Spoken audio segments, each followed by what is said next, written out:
my eyes dare to see all the greatness I possess, endless possibilities.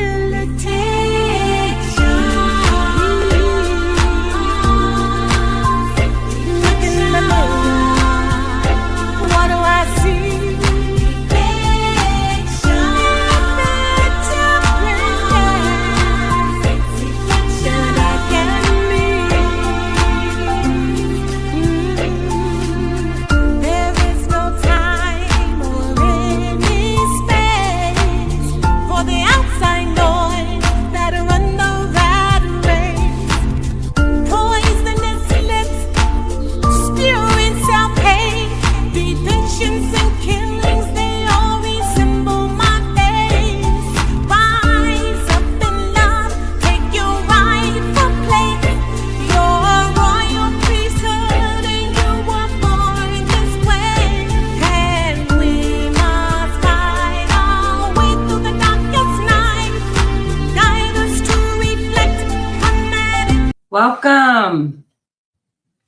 Welcome to another segment of the Seek ELLAvation experience.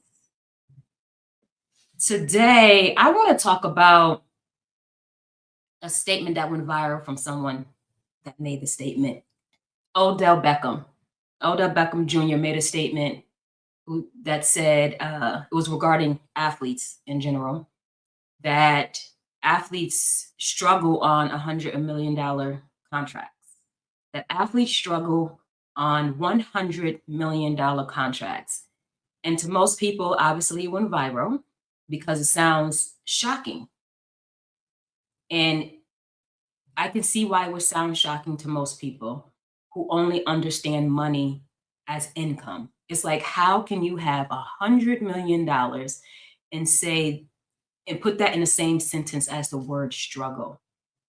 But to anyone who understands ownership, it makes perfect sense what Odell Beckham said, that an athlete can struggle on $100 million, but this is not an athlete problem. That's not what this segment is about. It's using Odell Beckham's statement to drive in universal points. This is a thinking problem. This is not going to be about being an athlete problem, a thinking problem that affects every moneymaker. And especially if you had a chance to be a high achiever, high earner, you definitely understand this. And you will definitely understand it as I touch on some points to drive in home this statement that he said. But before I get there, welcome again to the Seek ELLAvation experience. If this is your first time here, I am attorney Alakisha O'Kelly, also known as the Empowerment Influencer or the Ownership Attorney. Yes, I am an attorney, but I'm not your attorney. So any information that I talk about that possibly may be legal, I am not giving you legal advice. This show, Seek ELLAvation, this segment is not about giving the general public legal advice, but because I have the knowledge, I have the skills, I have the experience. Of course, any topic that I touch on possibly may intertwine my legal experience, but I'm not giving you legal advice. It's legal education, and I want you to take it, dig deeper, and if it applies to your situation, hire counsel. That is very important right now. But for me, I do advocate for creatives, for sports professionals, and founders. That's what I do as a legal advocate. That's what I do as an empowerment advocate. And that's what I do sitting here. Same audience that I empower directly through work and protection is the same one that I empower behind this mic, behind this camera, because I want us to have every platform possible to continue to elevate, especially first-gen achievers. As someone who is a first-gen achiever, I have a very soft spot, a very dedicated spot in my heart for first-gen achievers that's out here making it happen, that are blazing trails. But right here is where is a space. This platform is a space, whether you are watching via video, listening via audio, on major streaming platforms. This is the space for elevation. It's the space for transformation. It's the space for clarity. And my aim is to empower individuals who are rising, who are redefining themselves, and daring to step into their highest potential. The people who want to become the best versions of themselves and own every step of their journey. So that's what Seek ELLAvation is about. If you are building, you're creating, if you are leading, if you are in your era of evolving, Seek ELLAvation is your platform. All right, so let's go ahead and get into it. So like I said, there was a statement that Odell made. This statement, I was reading a post that Athletes and Assets had shared, and then it made me just dig deeper about the statement, which again is him saying that, you know, athletes can struggle financially even after signing $100 million contracts. And it, like I said, from the outside, that looks impossible. It definitely sounds irresponsible, right? Most people are like, it's very irresponsible for athletes, or it sounds like poor decision makings can happen or are happening. And all those things are true. All those things could possibly be true. But that's not the only reason why athletes can struggle on $100 million contracts. They struggle for the same reason why creatives can struggle after making $100 million. Why entrepreneurs who have broken the code and earn $100 million. This right here is the truth that most people miss. How many times have we heard also of people who won the lottery and lost it all? Actually, I think there's a thing, right? There's supposed to be this lottery curse. I remember a documentary I watched a while ago, supposed to be like this lottery curse, and I cannot remember the number statistically, so I'm not going to quote it, but you can look it up. But it's a very high number statistically of how many people who win the lottery actually lose it all. Lose it all. And I'm talking about mega $400 million, you know, hit the mega balls and all that, and lose all those millions and millions and millions of dollars. And after winning the lottery, their life do not change. For an instant, it does. For an instant, they have all this money. But money does not create stability. Money does not do that. And I know most of us in society, what we do, we chase the money. We say, I just need more money. If I had more money, my whole life will be different. But again, how many times we can sit here and do several podcast segments on how many times that has not been the case with people coming into money, no matter what the industry is. When income shows up before there's any systems in place, before systems physically, structured systems, or just mentally, if you're not mentally prepared or positioned, money becomes pressure instead of freedom. And depending on how you got the money can become pressure to perform. It can become pressure to actually maintain, and pressure to keep earning at the same pace just to stay afloat. So again, my founders who are listening, you get this. This is not an athlete issue. It's an ownership issue. My creatives, you get this. Those who have been high earning, high achieving, and it doesn't even have to be 100 million. You can break multiple six figures and you understand this. You can break multiple six figures and understand what I'm talking about as far as the pressure, as far as breaking through a barrier and having the pressure to maintain that barrier that you've broken through, having that pressure to keep earning at the same pace to stay afloat. You understand what I'm talking about. And that doesn't change just because you go from multiple six figures to seven figures if the same systems are not in place. It's just you have more responsibility, more income in the same issues. And once we understand this, and we stop asking, how much more can I make? And we start asking, what do I need to do to hold up, to keep in place whatever it is that I do make? That is going to make a difference. Struggling on $100 million contract is not a spending problem. Again, it's a structural problem. So I just wanted to share that. And the structure, now I want to get into the conversation. The structure is built through ownership.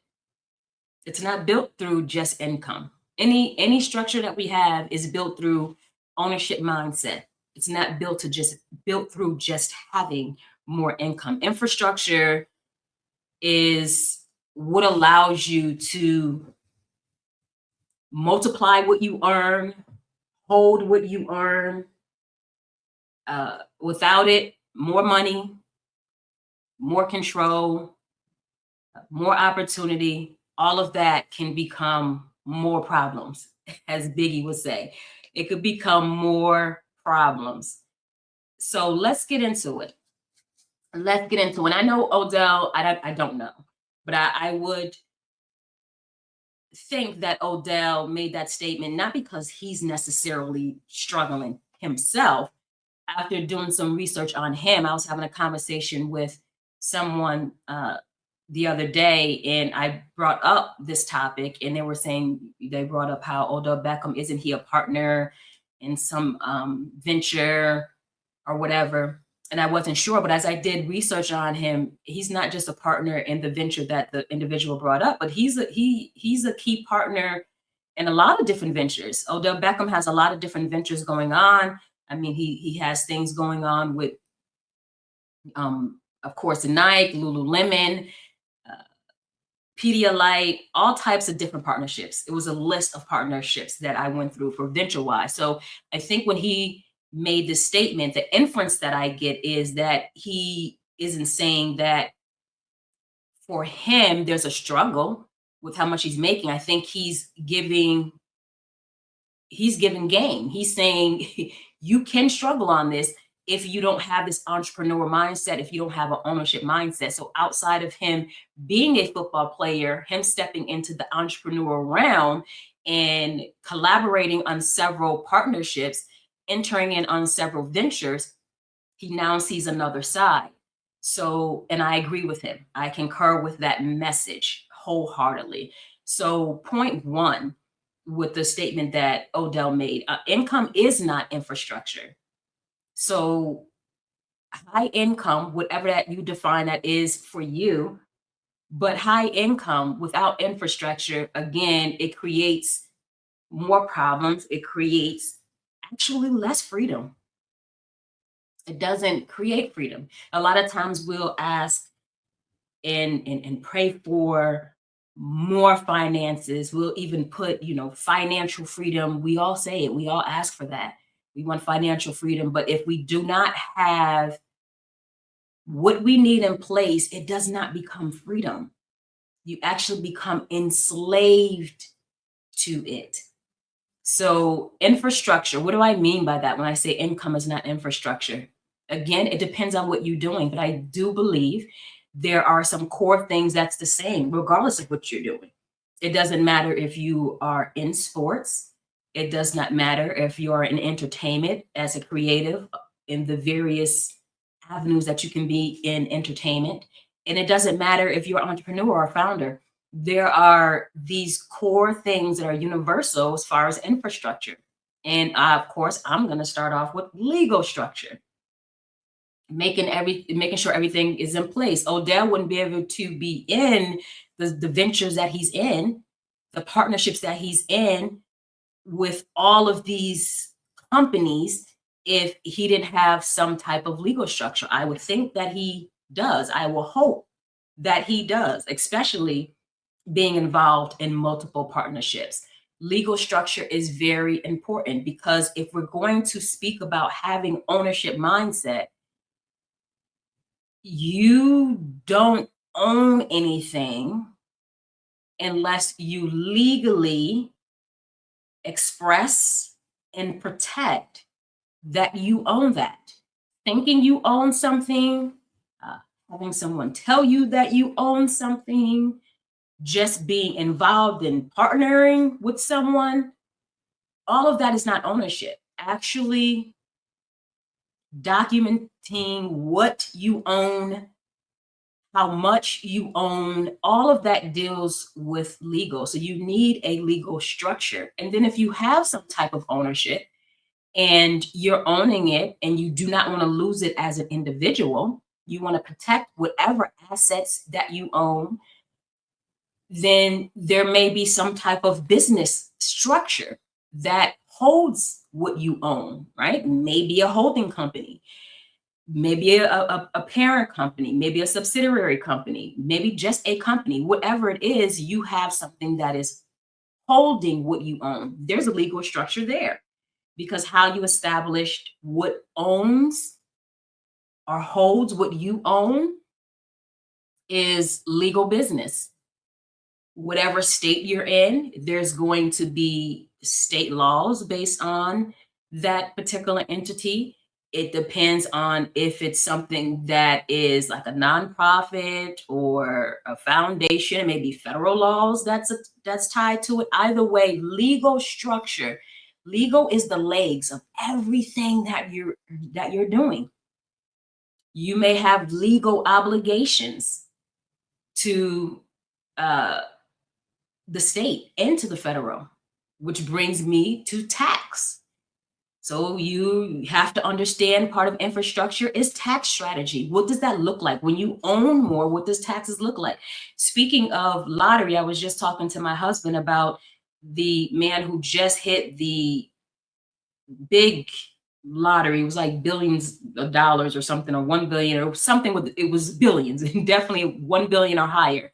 He hit it, but what they had talked about was when after taxes and fees, he ended up walking away with, like, I believe 400 million. You have to understand taxes. What is the tax strategy on what you own? When you have the money that is actually yours, how do you keep most of that money? Building businesses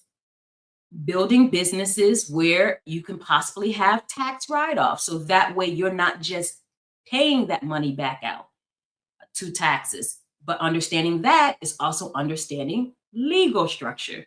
You'll see how it's all tied in, understand the legal structure and how you can legally structure what you have going on. So that way it can help alleviate tax debt versus what you can keep. You have to, speaking of tax systems and legal systems, you have to have financial systems. What does that look like? We talk about some things that you could possibly write off tax-wise, but you have to have some type of financial system to document what went where, how does that apply? So understanding your whole financial systems, what's coming in, what's going out, cash in, cash out, understanding all of that. Of course, then we get to the structures of just your decision making. How do you make decisions? What are in place for you to make these decisions? Because the more you make, you can't just be making decisions on the fly 90% of the time. And speaking of that, what are your risks? The more money you make, what type of risks containments do you have in place? Because we're all going to take risks. And if you understand, if you're a high earner, you can't, I will have to see this. I would think it's impossible to be a high earner and not take risks. You have to be able to take risks. You can't be risk averse. You can't be scared of risk. You need to take risks, but you need to take intentional, calculated risks. So what does risk containment look like? So these things to me are universal from my personal experience, from working in business, not just with clients, but just working in business with business professionals in general, me stepping into partnerships. These are things that are just universal. Having infrastructure through legal, financial, tax, your decision-making, meaning systems, literally systems in place in whatever you're doing to help track decisions and to help help you make decisions. And then risk containment. All of these things are infrastructure. If you don't have these things in place, your legs, your chair, the back of the chair, or you could say the table, the legs, the top of the table, whatever it is, then you're not putting yourself in the best position to 10x, to scale your income. Your income is just as vulnerable than anything else. And when income increases before your infrastructure is built, whatever money you make, however you get it, that money now becomes reactive instead of strategic. That's how it can be lost. And most people never pause to ask, as I'm pulling this money in, like, what is literally holding this up? What is the core foundation of this money that I actually have? Because income alone doesn't hold itself up. Money is energy. It's disposable. It comes in and goes out. It flows. It doesn't hold its stuff out. It depreciates. We know that the dollar depreciates. That's why sometimes when individuals hold money, just hold money in the bank account, and strongly advised not to do that, because what you put in the bank has now depreciated. Money, the dollar depreciates. So you need to do something with that dollar to make it continue to appreciate. So money, income itself doesn't hold itself up. The infrastructure, decisions, and plans, and all the things I just said is what actually help you. So I am literally talking to you. Yes, I'm talking to you, athletes. If you have contracts that paid you very, very well, but it did not change how protected or prepared you are outside of the sport that you actually do, then your income more than likely comes without infrastructure. So you need to set it up. You get paid very well. Now set those things in place to make your money very stable so you're not losing it. Creative, same thing. If you're starting to get money as a creator, whether, again, a content creator, there's so many different areas in which you can create. But if you're starting to get money and money's coming in, but nothing is formalized behind the scenes of what you're doing, you're earning without support. Income is not infrastructure, founders. If your revenue is increasing, but your operations, your compliance, your risk controls, all the things stay the same, then the business is fragile. All of you, everything is fragile if you don't have the things in place and we're just focusing on money. Infrastructure, as an ownership mindset, we understand that infrastructure determines whether income is going to create freedom or pressure. So I want you to ask yourself, what systems exist? And what I currently do right now, what systems exist to support the income I have now and the income I project to scale with? Ask yourself, what are those systems? And do the check that I just talked about. Because a lot of times people can check off maybe 2, maybe 3, but a lot of times none, because there's people that's not high income earners. Avoid taxes, because it's totally different when you file taxes and you're not getting money back. You owe money. A lot of people delay. We know how that feels.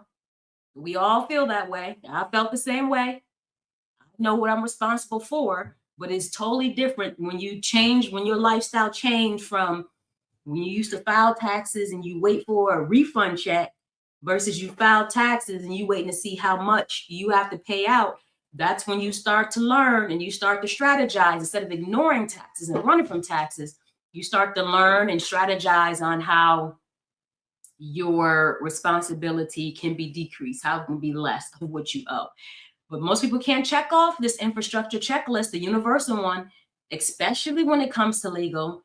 Most people think that legal is about when there's an issue or there's a problem that arise, when there's some type of pain that is there. Then people think legal. I need legal to help me get out of this bind, to unwind this situation. That's not what legal's just for. Legal's there for that, but legal should be proactive, just as proactive as your money. It shouldn't be reactive all the time. It should not just be about pain. It should be about gain. If you have ownership mindset, that is exactly what it's about. It's about gain.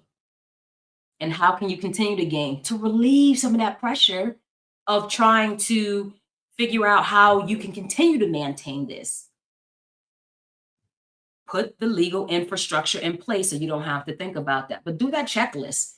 What do I have in place? My legal structure, is it good? My financial systems, is that good for me to document everything that I'm actually doing?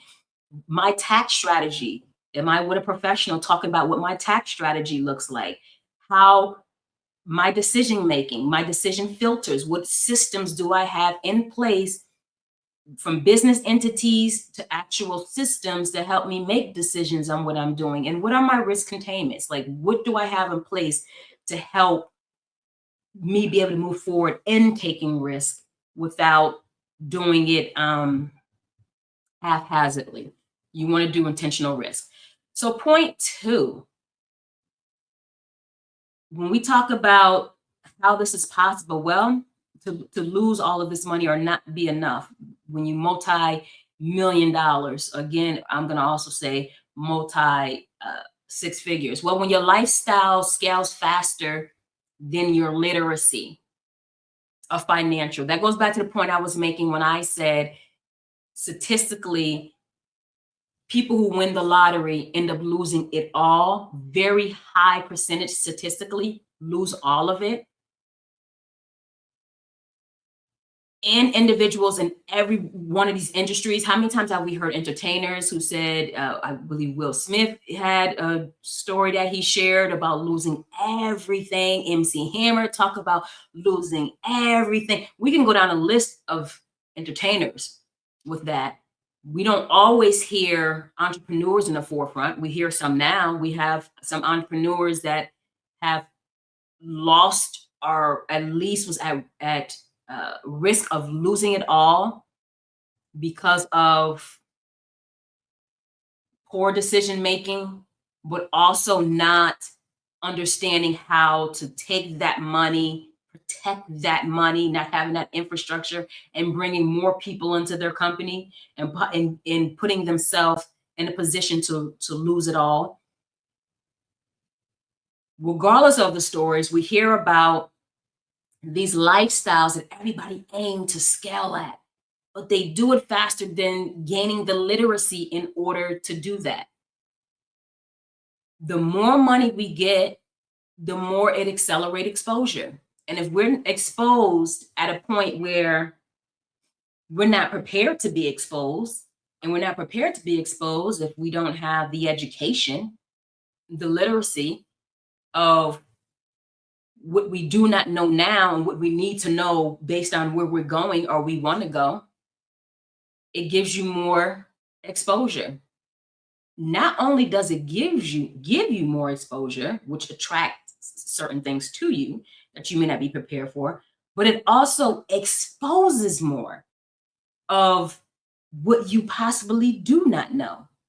You now have more obligations, not just more visibility. You have more obligations. So if you have more obligations with a lack of literacy, there's a problem.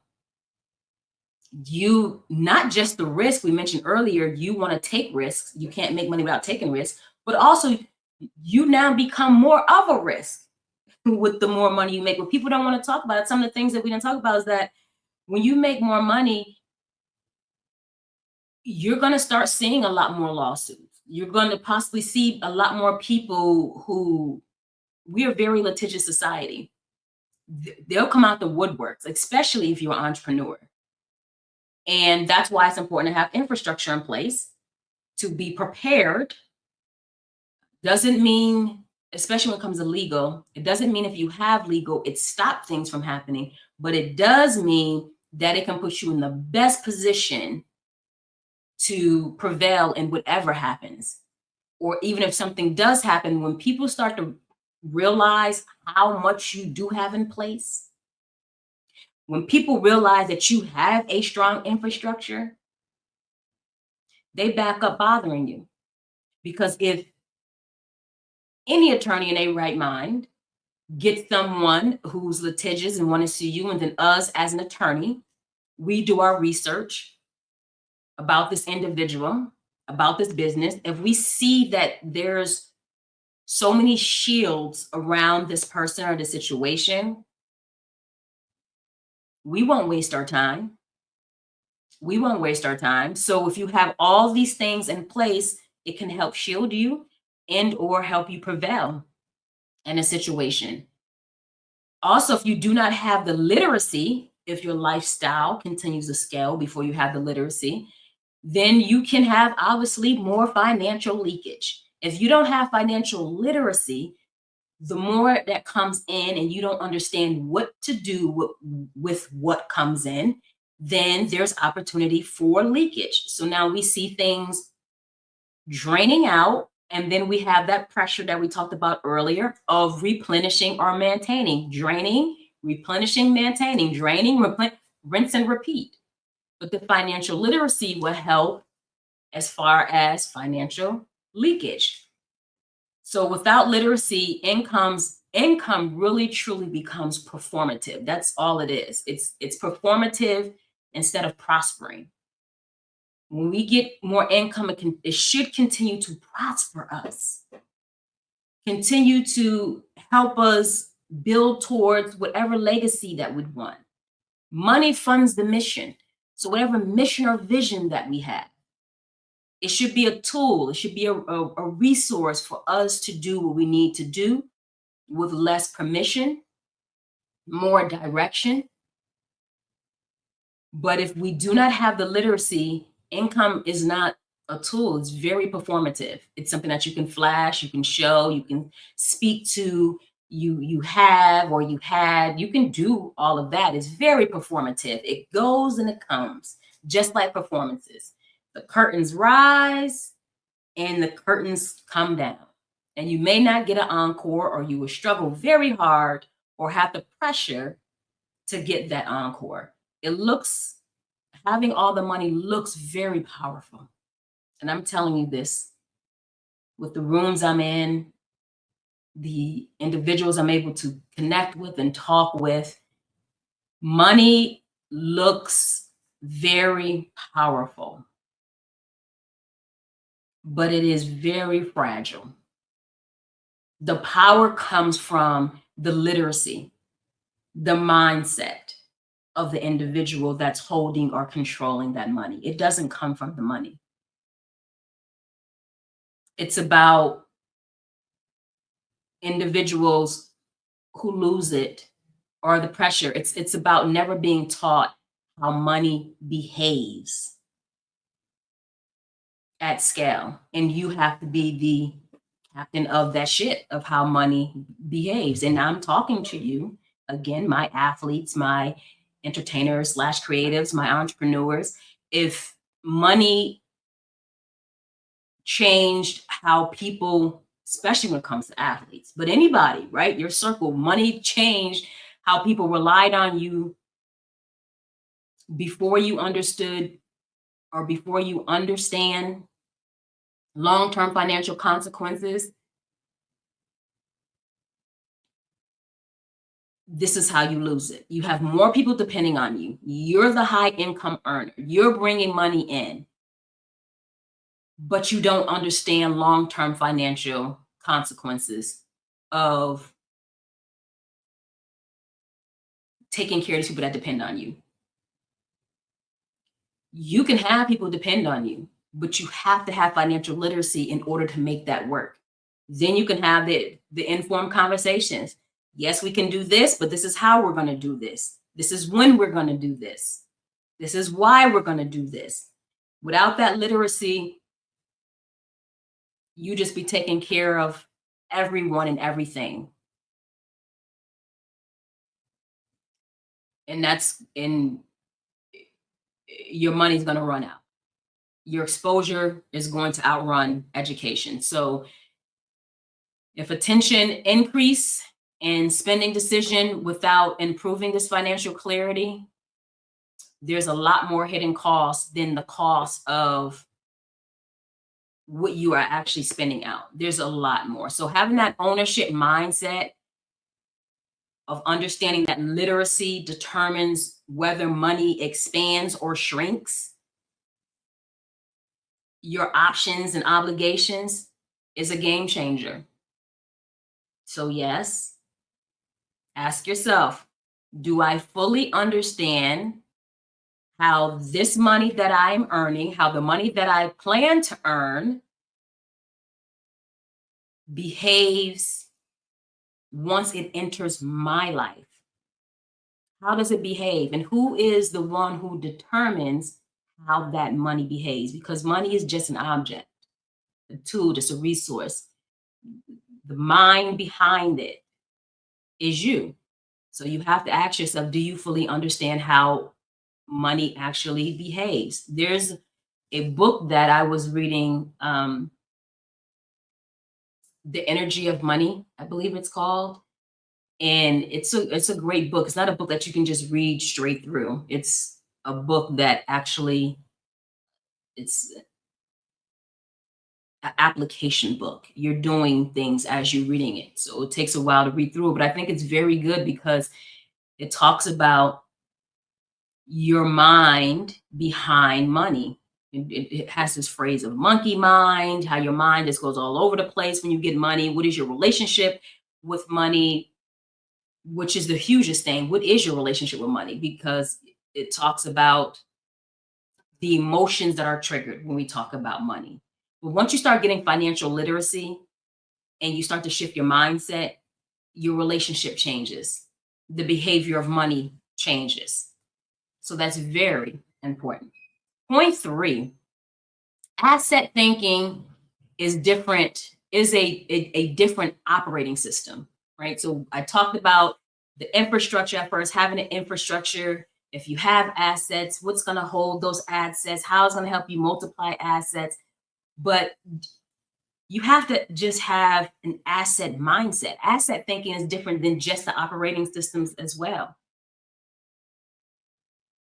Asset thinking is not about buying things. Like sometimes people think assets, I'm gonna buy all these things and I have assets. Asset thinking is not just about buying things. It's about building things. When you look at assets, building ownership that can outlive any performative situation when we talk about money. Actually building and not just buying. If you have an asset mindset, there are a few things I believe that you will ask yourself. There are things that I ask myself as someone who continues to build her assets. And your assets is even this content, assets, things that can continue to have return on your investment of time, your investment of money, your investment of talent. It continues to have a return on that, or those assets. It keeps on giving. But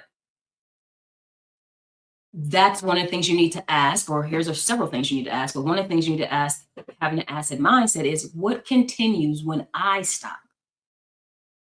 What did I gain?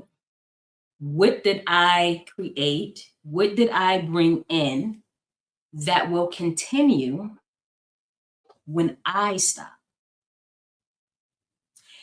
The next question you will ask is, what do I own outright?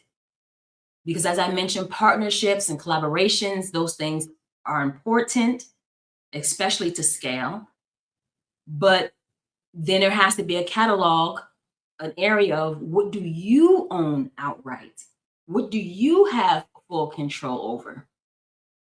That's asset thinking. What can you put in your portfolio, in your holding company that is outright yours?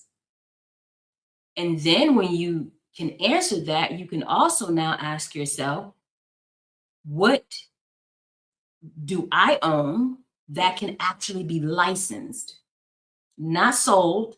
I still keep ownership. I still keep control, but I can license this where I don't have to actually do the work. Or if I am doing the work, I can do the work while somebody else do the work, like a franchise. What do I own that can be licensed instead of me selling it, that can continue to help me 10x? That's an asset. Where does equity, thinking about anything that you actually do, how can you get equity in things? Where does equity actually or can actually replace effort? There are negotiations that I do where, just by someone's name being attached, this is another, that helps with another question. What can I do as far as my name, my image, my likeness, my brand, if you will, to give it leverage and to be used just from what I built and what I've done to be used to help build equity? So there's times back to the point I was going to make, there's times that I've negotiated deals where just being affiliated with someone's name, image, or likeness, they were able to get equity. So that replaced effort. My affiliation in this, me putting my name on this thing, on this venture, is the value added to the situation. So I get equity. I can negotiate equity in this venture for you using my name. So you can replace that for effort. So these are the things that when you think about asset thinking, at least start with those 4 questions. These are questions I answer all the time, questions I answer for clients, questions, conversations I have with other business professionals. These are the things we talk about. And if you're building assets, those are the things that you should be talking about and thinking about as well. Assets are the solution to that infrastructure gap. But now to close that gap, you have assets and you have infrastructure. We're talking a whole nother language. So athletes, again, talking to you, if your income depends on your physical output and whatever you do all the time, if it depends on you actually using your body all the time, nothing is carrying value forward, because you have value at that time. But just like money, I talked about that depreciates. We get older, body change. We're also exposed to injuries and whatever. I don't care what sport you do, you're exposed to injuries. What if something happens? Does that stop? If something was to happen to you, does that stop your value right then? Do you become less valuable? Then we're not thinking about building from assets. And that goes back to what Odell said. You have that 100 million, but what if something happened? Contracts are canceled. Things are over, and that's all you have. And especially if you don't have the infrastructure and you have people relying on you and all the other things, then that goes with the wind. So you need to ask yourself, am I earning beyond having to depend on my physical for my entertainers and my creatives? If your work earns you money, it earns you money, but you do not control how it's reused. And this, so we talk about ownership and control.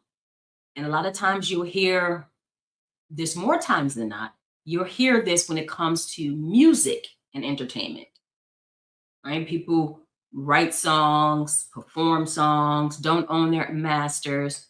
Yes, it's there, but earning your copyright, earning your intellectual property is beyond just music. making sure if you're a director, you're a writer, what are some things to be negotiated if you created something? What are some things to be negotiated there? The producer for Sinners, everyone were talking about his what they thought was a groundbreaking deal he did with that, and being able to retain all of his ownership after a certain amount of time. Very important deal. Those deals are done. Those deals absolutely could be done. It wasn't nothing magical. It was just some guidance, obviously, that was given, and there was heart and bravery to demand that it be done. And obviously, it had to be some type of leverage there, proving yourself. He's done Black Panther, all other types of things. You prove yourself, you build leverage, and then you get to have these conversations. It changes the conversations that you get to have. But between that guidance and that conviction and confidence, to have those conversations now about what you bring to the table and what you created, you get the ownership in that. So that helps you to control how it's reused, how your content, your work is distributed, how it's monetized. If you're not having those conversations, and ownership is missing.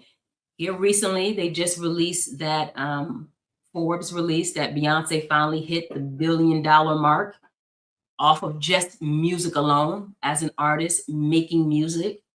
She finally hit the $1 billion club. But one of the things in that, not just one, but many of the things in that, is that she owns her masters, her negotiating and business decision making when it comes to the touring, or even when she did her performance with Coach Ella, all the different things of what I own from this. I will perform, but I will own the actual content that's recorded. I can now make it into a movie. Taylor Swift, same conversations. My tour, instead, I'm gonna cut the middleman out. She was speaking about how her father decided, hey, why do we need a middleman to do ABC? Why can't I just be that one? We've been in the industry long enough. He has business acumen. I know before he really stepped in and took over Taylor Swift situation, his career, he's a stockbroker. He understands money and all that good stuff. So stepped in and helped there. But as a businessman, he said, we can cut the middleman out with this touring and have a conversation directly with AMC, make it a tour movie. You get X% on ticket sales, but also own the rights of the content. So having these conversations and understanding what an asset is, and that what you create can produce that final asset, takes you from making a lot of money and having the pressure to keep replenishing that money and keep working and creating to maintain that money, to you own it and that thing continues to make money for you. That's the difference.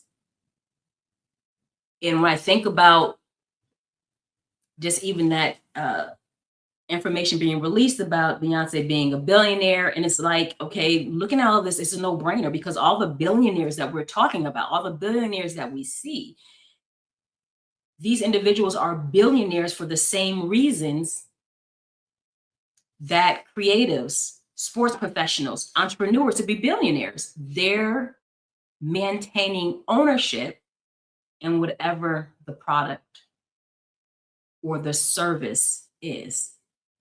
Now you start to shift that to the actual individual who's producing to own some or all of it. Then you're just shifting who can become multi-millionaires and billionaires, but more importantly, who becomes it through ownership, and having it through ownership and having that infrastructure now becomes it and can maintain it and can spread it and can pass it on. Assets are what this is the ownership mindset, ownership thinking here that I'm talking about. Assets are what converts the effort you put out initially to longevity. And it allows you the freedom and not the pressure to continue to recreate not just things, but recreate yourself. While something else is working for you that you created, you can try new ventures and do new things because you create a situation where that continues to work for you.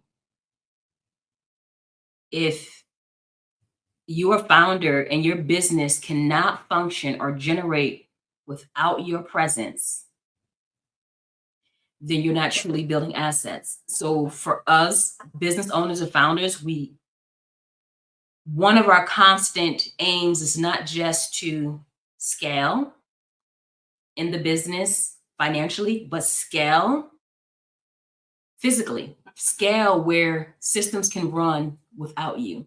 So as we write our goals, make sure you put on the list of those goals, what am I creating that allows me to be less involved in this situation? And ask yourself, all of us ask ourselves in every industry, what am I building right now that can continue even when I stop? That's asset ownership. So it's not just collecting things and saying I have assets that can actually pay dividends for you. And I mentioned this a little bit earlier, but it's good to bring this back in, especially as I get ready to close out. When we're talking about building assets, when we're talking about creating, when we're talking about having that infrastructure, we have to remember to constantly talk about your name, your likeness, your image. Those are the first assets you have given to you freely.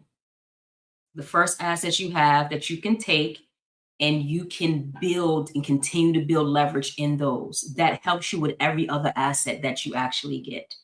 Your expertise, and then contents and systems and frameworks and all those things that you continue to build. It can be value added. I want you to think to yourself, if whatever it is can be protected, it can be structured, it can be leveraged, it's an asset. If this thing that I'm doing can be protected, structured, and leveraged, it's an asset. And what am I going to do with that?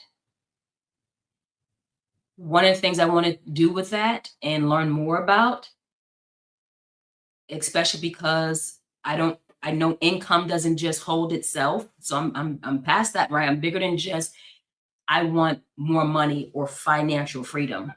I want income that is being held up. Then the next question you ask yourself is, how do I understand licensing better? How do I understand licensing over labor? Always putting out labor. And if I'm talking about licensing, it's really important to talk about intellectual property that we're talking about to federally elevate it. If it can be trademarked, federally trademark it. If it can be federally copyright it, because that brings you to the licensing conversation. And we can't make excuses of why we can't get those things. Even for my high earners, right? Because this is primarily what the conversation is about and who's it for. High earners, you're breaking at least 6 to 7 figures. I've heard people say things are expensive. It's costly. There's nothing more expensive or costly than losing everything that you do. There's nothing more expensive and costly than your depreciating health and your mental and all that, because you're constantly on this rat race, on this wheel of pressure. So understanding how those other things can put you in a position that I've been speaking about for this past 50 minutes, then that's more cost saving. It's nothing more expensive than putting in time, energy, and effort and being absolutely vulnerable. Exposure to more and unnecessary risks. But more importantly, it just means you don't have the ownership mindset. And there's so many ways to do things. I know I try not to give people excuses at all. So directly, I provide legal services to empower people to protect their intellectual property. But I have a full trademark empowerment course for individuals to learn the entire process, step by step, of how to protect what they own. From application to clearance search to understanding office actions, I have a full trademark course. I have a full over 100-page ebook walking individuals step by step on how to federally protect their trademarks. So when we have more excuses than we have reasons to be better, then we do end up on the other end of the stick that Odell's talking about, being a high earner and still struggling. Being a high earner, still struggling with maintaining, preventing leakage, and struggling with constantly having to be laborious in order for it to happen. And then partnerships, like I mentioned, over just you depending on yourself. Like I said, the question you will ask yourself, what do I own outright? You should have that bucket. But then also, how do you multiply what you're doing? Partnerships. That reduces the time frame it takes to get where you need to get if you're partnering correctly. But then again, you need your legal infrastructure if you're partnering. What are your partnership agreements? You have those things in place, operating agreements, because if things go awry and you do have to show up in front of a judge, there's no judge that wants to hear a conversation of what you thought, this person thought, this. They want to see what paperwork is in place. And if you don't have paperwork in place, then they're going to make the decision for you. And a lot of times they may dismiss both of you all cases and just say, based on how things ended, they may look at, okay, that's fair. It's a wash. Now you have to walk away. While each partner may feel like it's not fair. I want something. I want this. If you don't have partnerships agreements in place, operating agreements in place, then it won't matter. But if you have the structure, the infrastructure, partnerships are great to help you expedite the time. And then, like I mentioned earlier, your partnership may be you and the value and the leverage you bring to the partnership alone allows you to get equity in that situation. So investing, especially with intention, investment into yourself as an owner, but investments into other partnerships, that's a great strategy for ownership. So in closing, this segment, like I said, was not obviously just about athletes. And I also mentioned throughout, athletes, I'm talking to you, entrepreneurs, creatives, I'm talking to you, any sports professional, not just the athletes. If you're in the sports profession, agents, I'm talking to you, managers, I'm talking to you. If you're in these sports professions and you run a business, just look at yourself as a founder. I'm talking to you. I had someone before say, where do I fit into these conversations? You fit in, you fall in those brackets. If you're not an athlete and you're in sports and you're a sports professional, you have to be an entrepreneur, right? You have to be running your business. So you fall into a founder, an entrepreneur. If you are a creative or entertainer, I don't care if you're writing a book, you're a creative, you fall in there. But to be honest with you, all of those areas, all of you are entrepreneurs because you're the CEO of yourself, regardless of what you're doing. So all of the stuff that I speak about, all of the nuggets that I give applies to you. Even if you are an employee, if you're doing something on the side, work-wise, or if you just want to own on the side, build assets on the side, I'm speaking to you. All of this applies. It is applicable, regardless of what you're doing. If there's one universal thing, there's one common ground. And if you land on this common ground, I'm speaking to you. Ownership. If you want to own anything in this life and build around ownership, however big or small it is, I'm speaking to you. So again, this segment wasn't just about athletes losing money or athletes going to struggle or can struggle with $100 million contracts. This was about mindset. It's about how society trains people to earn, but not own. But we're going to break out of that. One conversation at a time, one example at a time, one experience, one comment at a time. Income makes a lot of noise. I get it. Money's huge. Money, I disagree when people say money's not important or money. No, it is.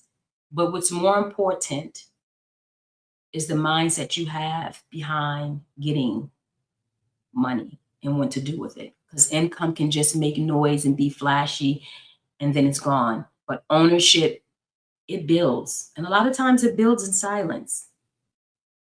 But it creates stability and it creates legacy, not just income. And the real flex is not how much you make. So many people talk about that too. Oh, I want to make this and I want to make that. The real flex is not how much you make. It's how long your money keeps working when you stop.